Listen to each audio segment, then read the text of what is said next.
Okay. We Who have do you want? Who should we have begun. we have begun. Hello, people at home. This is Freebooters. It's been a while.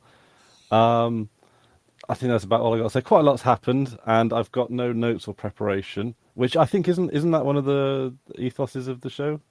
Yes. Yes. So, Oh my god, my everything's super laggy. oh my God, do Oh, you know it's yes, almost hang on. Go on. it's coming up to our year-long anniversary. Is it really? Yeah. Well, I say coming up. It's in October. Okay, okay. I've got rid of streaming back to you on Discord because that was killing everything. Ah, right. Okay. Are we still Pipewire recording? Are we still going? streaming itself wasn't working. Oh. But yeah, that should, yeah. Okay, so okay, we're good now. Yeah, okay. Is it your All anniversary? right. Brilliant.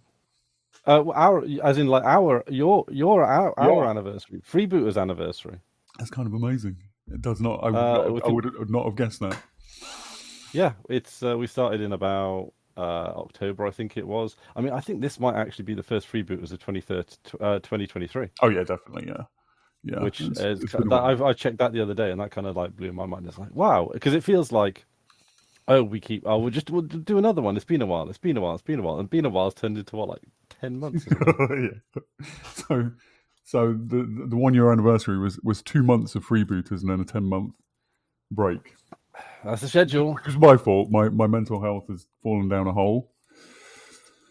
And so entirely my fault, not Chris's fault. Yeah, but to be fair to you, you keep trying to crawl out of the hole, and you get a bit better at it every time. So, so I don't know, like what's changed since the last freebooters? AI's happened, which is kind of interesting. Just to nip this one in the bud, everyone's gonna say, "Oh, it's not really AI because of this and this and this," and it doesn't matter. Like I'm probably gonna call it AI just because that's what everyone calls it now, right? Yeah, Like that is the word for it. Whether it's accurate that's or not is entirely beside the point. yeah. But I've been using it loads, and it's kind of interesting. I think my chief issue with AI is a little different to everyone else's.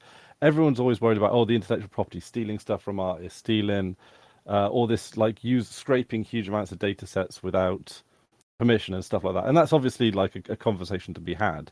But I think the issue that I come back to it with every single time is that it's a technology that I think it's here to stay, right? Like it's here to stay because it benefits capitalism and we're in a capitalist society. It makes rich corporations bigger with a technology that is fundamentally almost entirely controlled and within the remit of big corporations. Yeah. So I can't imagine a circumstance where if AI can even be a little bit useful, that it's not going to be a part of our life forever now, whether or not it's chatbots, whether or not it's CGI in Hollywood cinema. And I do think there are good things and I think there are bad things that are going to come out of it. One of the things I think is going to be quite interesting, which I haven't heard too many people talk about, is the idea that it can do things like CGI and how many indie film studios are now going to be able to have like Hollywood-sized special effects with the help of this kind of thing. Yeah, no, for sure, and yeah, I think. I mean, yeah, okay. There's so much to say, and I don't want to get too much into it because I'm not that interested, honestly. I'm interested in the social implications, but I'm not interested in the technology so much. Well, the technology is just like big computers crunching lots of, yeah. It's not an interesting piece of technology. It's a big piece of technology that is sort of made available by all our, by the internet, really. I mean, it should be what we've got at the moment, or the stuff that's being hyped at the moment, are their language models. That is specifically what they are, right? They're not, a sort of a cleverer AI than that. And this is a very simplified way to look at it, but what they do is really anything you ask it to provide you, they take sort of the average. It's not exactly an average, is it? But they take the average of what everybody's ever done in there and sort of make something convincing based on that. So it's it's a big averaging machine, really. When people use it for like illustrations and stuff, and they describe a scene. It's not inventing that. It's looking at things that have those criteria, and then sort of in a more intelligent way than just blurging it all together, making something that fits those criteria based on what it's seen. It can't invent. Yeah, absolutely. Yeah. Okay. I mean, I think a lot of people are misunderstanding or misusing AI when they put in like one of the big, like easy ways that you can look at how AI sort of understands the world in terms of its it's used as a language model is to give it vaguely difficult multiplication to do. It will give you what looks like the right answer, but actually not the right answer Oh, at all. really? And I think that's yeah. Oh, that's Yeah, to give it give it a million, with lots of different numbers times a million with lots of different numbers. It'll get like the first couple of digits right, the last couple of digits right, but the middle numbers will just be like that's interesting. random numbers. Yeah. I mean, that makes a lot of sense.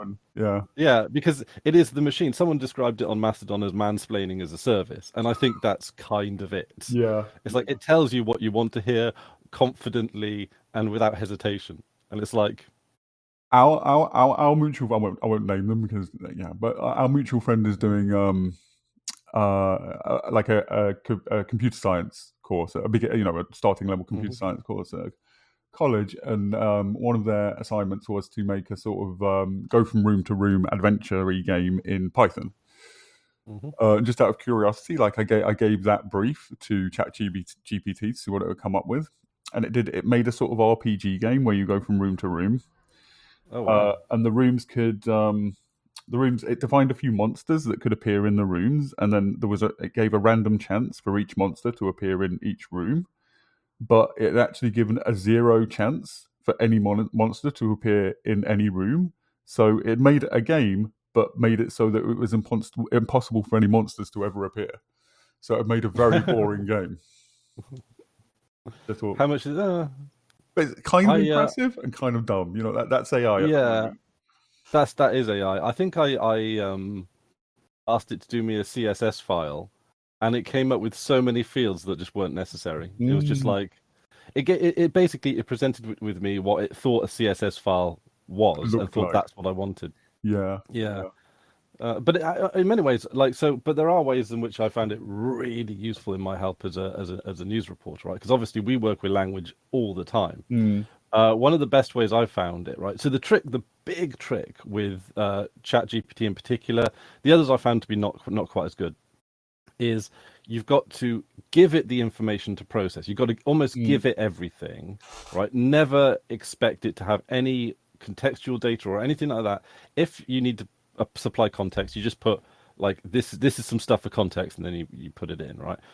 But with ChatGPT, the thing that I found is quite useful is getting it to mark your work. So you can put in like your written work. You can say, can you just check this for grammar errors, spelling errors, all that kind of stuff. And what it'll do, unlike other spell checky type pieces of software, is that it'll mark it like a teacher. So it'll be like, okay, you've made an error here. You've misspelled this here. You've used a comma when you should have used a semicolon, all this kind of stuff. And I found that to be like super useful, because then you sort of like it feeds back into you. It doesn't just yeah. It's also good at like really weird stuff that you don't quite know what the best tool for the job is. So, for example, if I need to copy and paste something out of a PDF, right? So if you've ever copy and pasted anything out of a PDF, right? So you scroll across, Control-C, Control-P into like a notepad or something. It'll put in the line breaks where they occurred in the PDF. So, how do you know how to paragraph it out appropriately? Yeah. Well, ChatGPT will. You just put it to ChatGPT and say, look, can you just take out the line breaks for this, please? Or can you change every date to UK date? Or can you write this in the first person instead of the third person, or something like that, for tasks like that are just really kind of like miscellaneous. So things I would do like in Sed and Orc, you can just get ChatGPT to do, which is, I hate that. Like, obviously that's useful, but I hate it. Like, why have I learned these things? You know what I mean? Well, this is kind of interesting. Because what will become of art? That's the interesting thing now. Well, also, I mean, the way it's doing these things is by looking up examples of people doing it in Sed and Orc and then using that, right? So if everybody's using ChatGPT, we're frozen at that point of capability. You know what I mean? Well, possibly. I mean, it will be interesting to see what the social implications are from this. I just asked ChatGPT to make some CSS, and it did. I didn't give it any further instructions than make some CSS.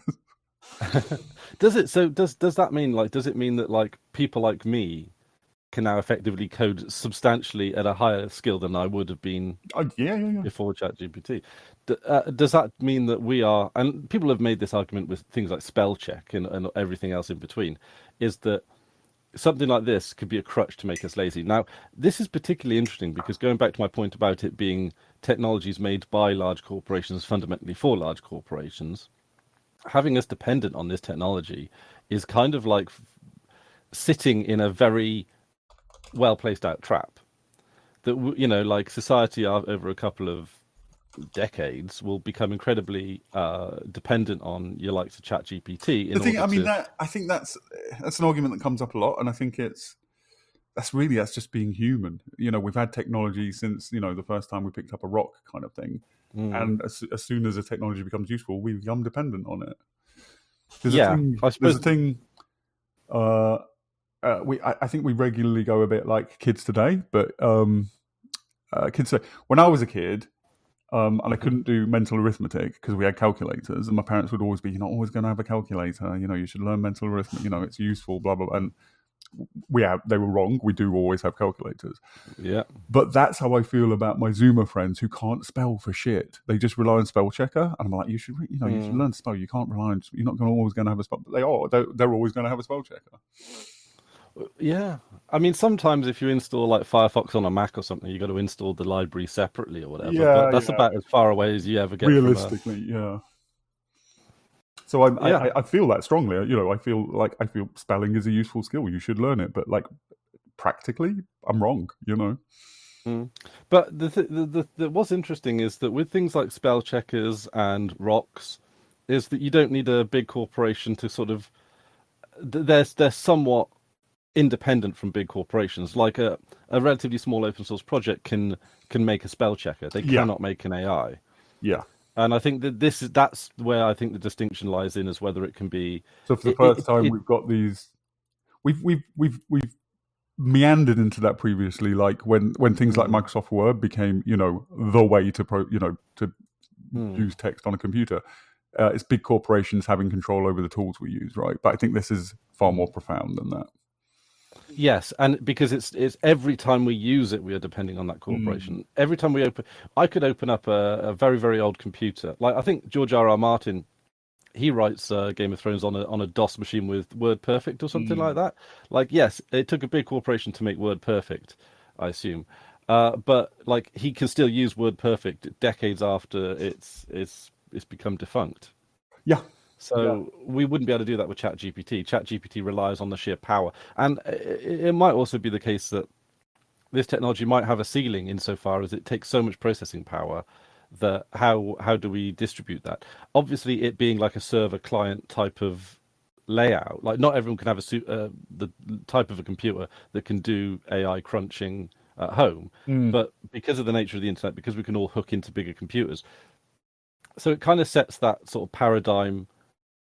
It didn't set that paradigm because we've always had that idea of like phoning home stuff that phones home ever since like the internet or the first smart devices or anything like that. But it sort of solidified it to, you want to use this computer, you've got to phone home. Yeah, it's like, and people know that as well. It's not like a hidden fact. It's not like ChatGPT. Because my lack of expertise is going to show here, but you can run the model on fairly modest hardware, can't you? I mean, iPhones and stuff run the model, but like it's creating the model that's the hard bit. So I think with open language models, I think you can download them and do stuff with them locally. Oh, really? Okay. I believe so.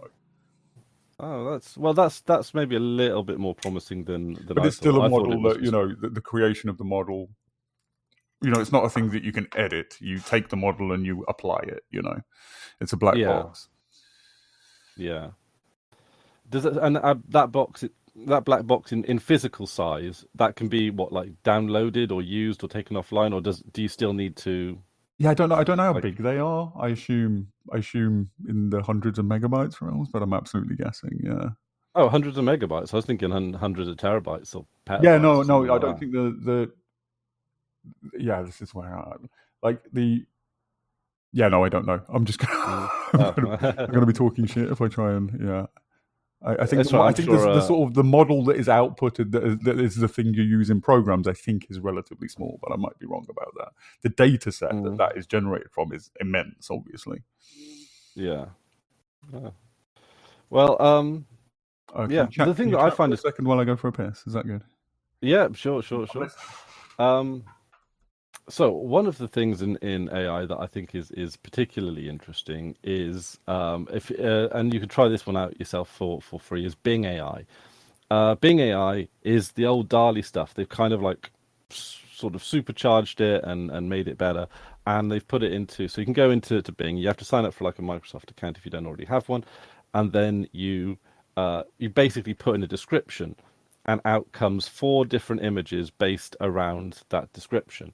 And it can be really interesting. It depends what you need as to whether or not it can work in production. I've used it in production, and it's kind of interesting because it allows you to give a so in a lot of cases, like I use a lot of stock images, stuff that you get, you know, like the very sort of sanitized, very basic pictures of items close up or anything like that, you know, very very sort of soulless and generic images. But with Bing AI, I can put in a description that's a little bit more specific to the thing that I'm talking about, and it will come up with an associated like graphic or picture or anything like that, or it can even of course do thumbnails for videos as well.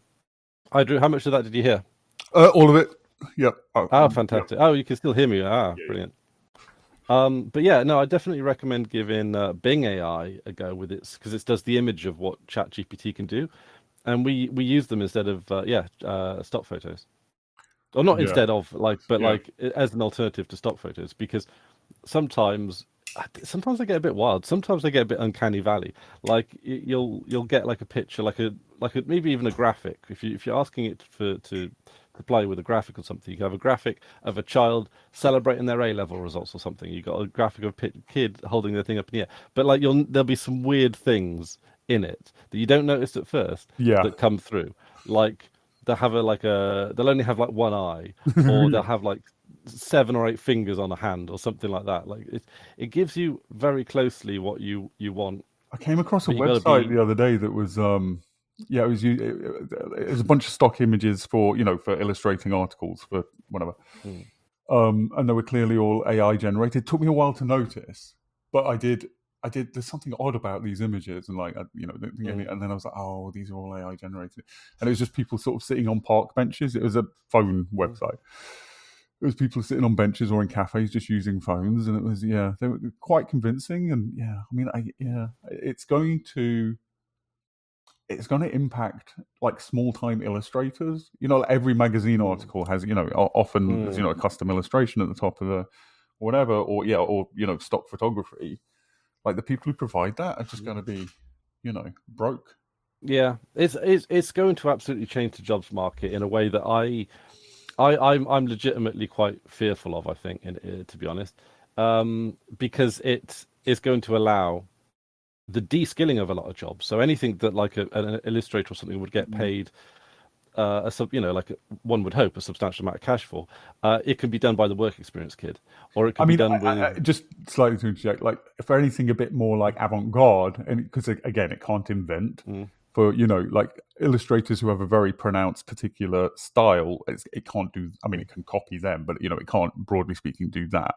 I think you're still going to have illustrators for the top, but for the like your automots and Yeah, and actually, interestingly enough, I went to the Tate St Ives a couple of months ago, and I saw a lot of the modernism that was in that gallery. There was really good, actually. I do recommend stopping by. And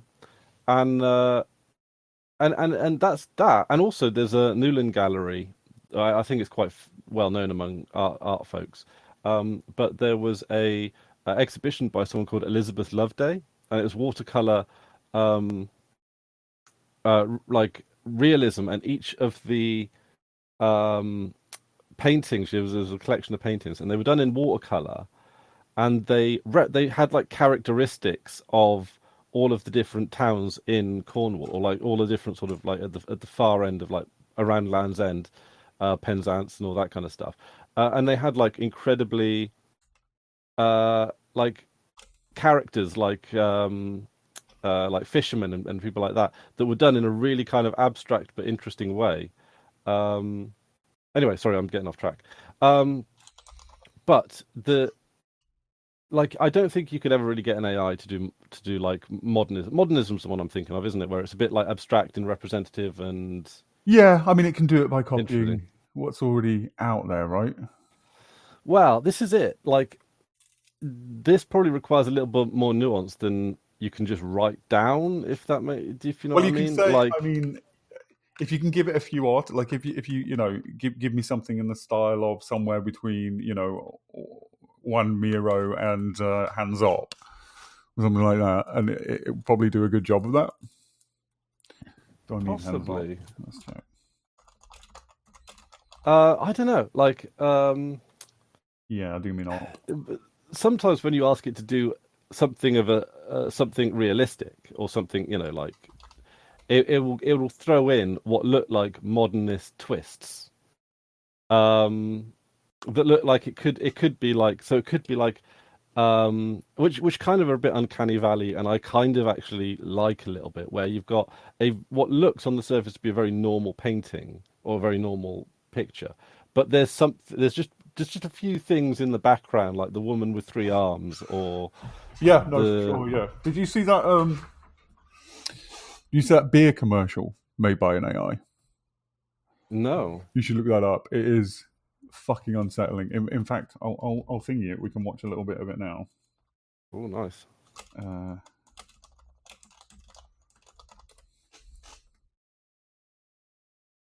See, the thing is with the AI generator is that to me it feels when like every time I feel evoked by anything that is done by the Bing AI, I always think, no, it's a lie. Like, it's a complete false manipulation. It's like, you're not supposed to feel anything, and then it's like, you're not supposed to, like, it's convincing you that it's art, but it's not art. Is that Yeah. that's a bit Yeah. it's No, a bit wanky to say, but it kind of I is know like, exactly what you mean by that. Yeah. I think in terms of creating static images in a particular, like, avant-garde style or whatever, like you were saying, I think that in itself is going to become a skill, like describing exactly what you want. I mean, that's going to be the job of future illustrators to a large extent, I think, describing exactly what you want. But yeah, this beer commercial, if you're looking at this, it's very convincing up until the point where people are drinking. Like, this AI does not understand how people drink. Have you put the link somewhere? No, sorry, I'm just streaming it. I'll stick it in Discord. There you go. Well, there we go.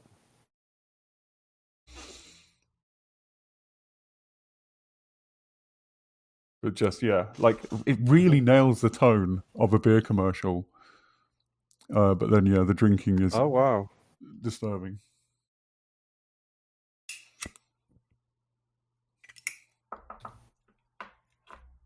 That's yeah.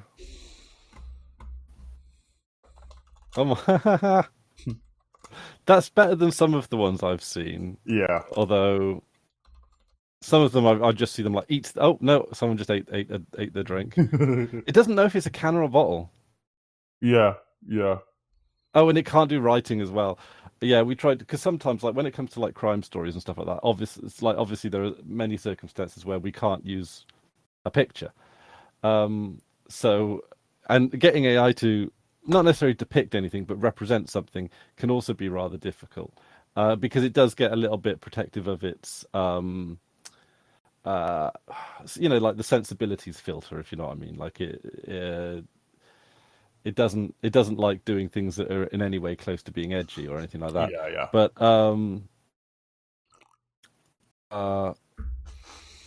But it can't do writing, but it tries. So sometimes if we do something with police, it'll try and write police on the back of their jackets, but it'll be like police. Yeah. I guess at that point they need to plug the text generation one into it and then just render it in a font and then position it in the image, rather than, because the image thing is just based on it doesn't understand the semantics of text, obviously, right?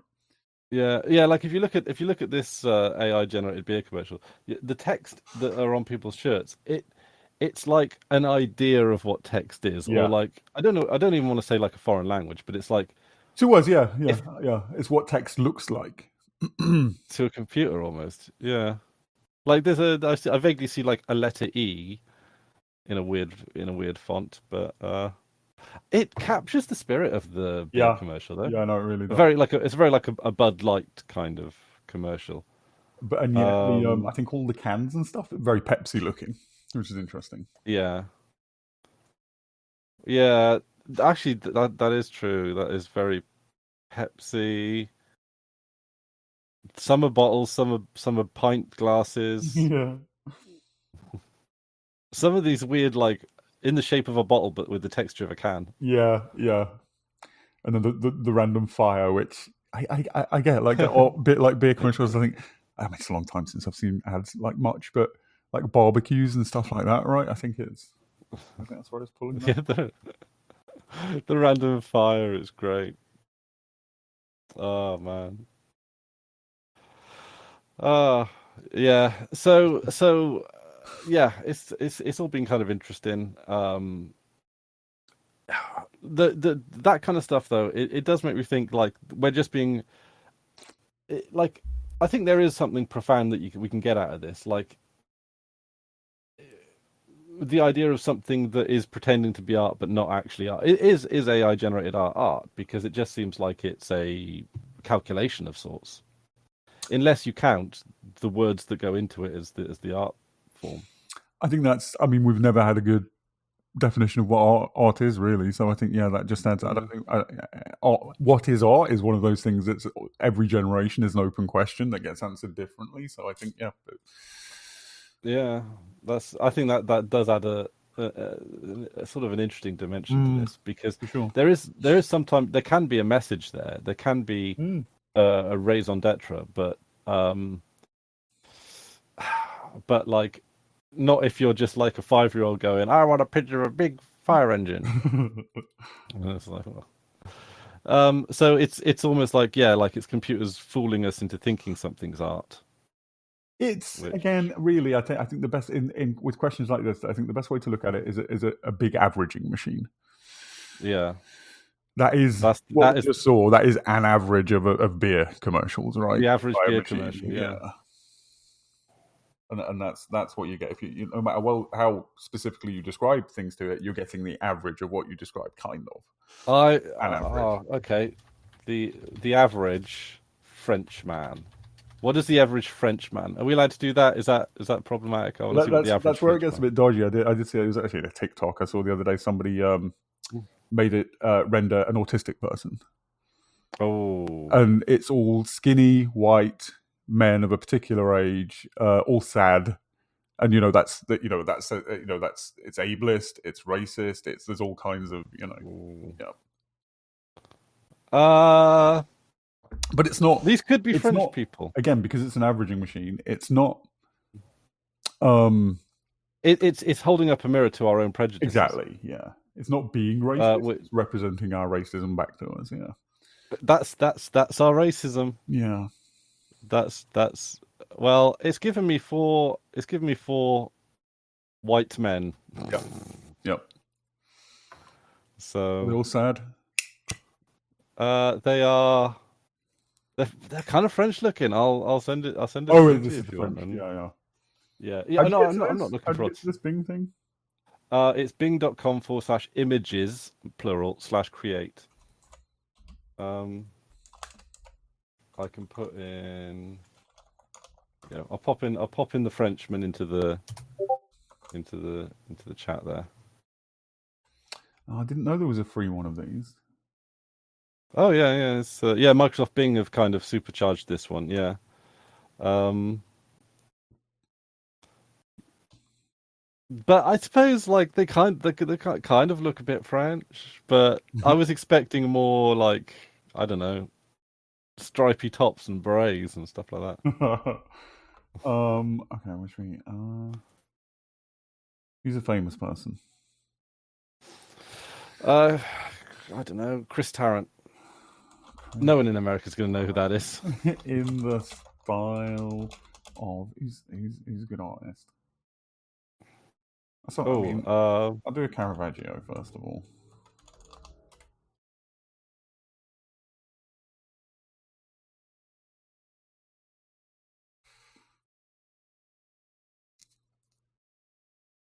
Yeah, no, Americans isn't going to know Chris Tarrant. I don't know. It don't look like Chris Tarrant, but it's very Caravaggio. Yeah. I wonder how much information it needs to be able to mimic a style. Probably not that much, but the quality of the imitation will probably be contingent on how much gets put in. Let's make. I'm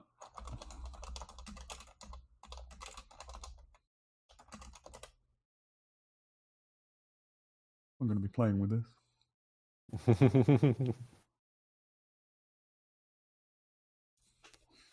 Anyway, have we done AI?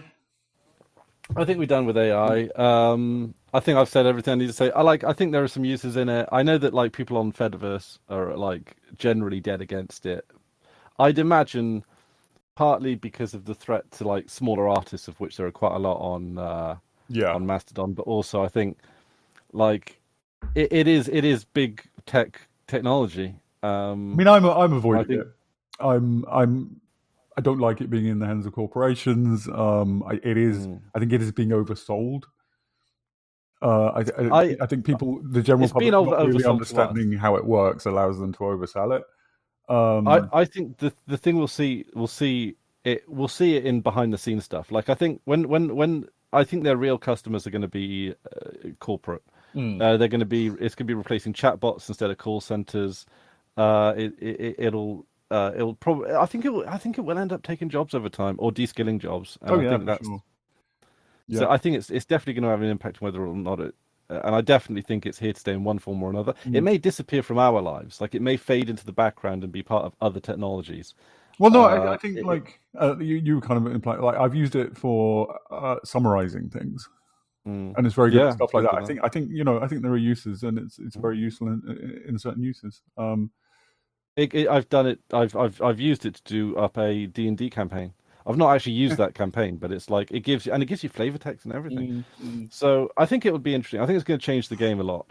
I like playing around with it, but I definitely would be worried of circumstances where I become dependent on that technology.